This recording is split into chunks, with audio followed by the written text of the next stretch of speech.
En l'an 773, Charles Ier, roi des Francs, celui qu'on devait appeler Charlemagne, et qui rêvait de faire une Europe unie sous la bannière de Dieu, s'en allait pour la deuxième fois réduire la résistance saxonne.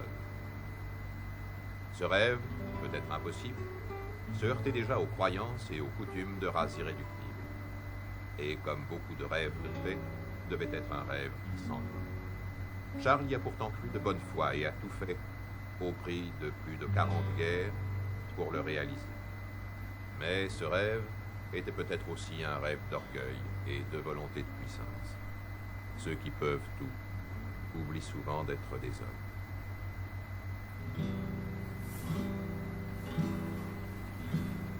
Là, où sont les preux? Où sont les preux? La fleur du royaume.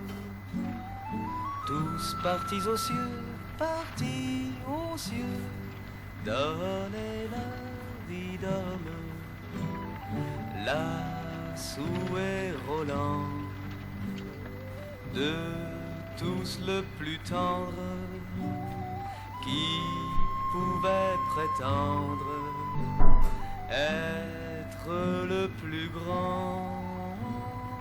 Veuille Vierge Mère, veuille Vierge Mère, leur donner leur dû.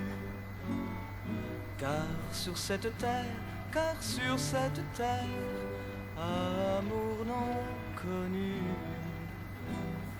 toujours sur la scène, à suivre le roi, Charles les emmène encore une fois.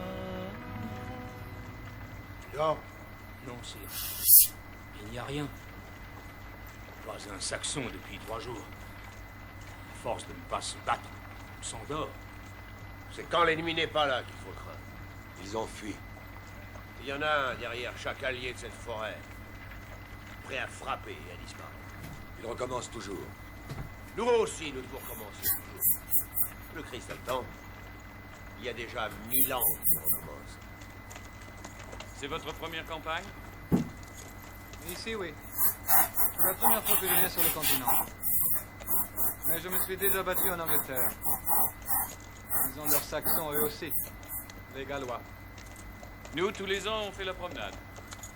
On les bat, on les soumet, et ils recommencent. Votre oncle Charles est un grand roi, qui achève toujours ce qu'il a commencé.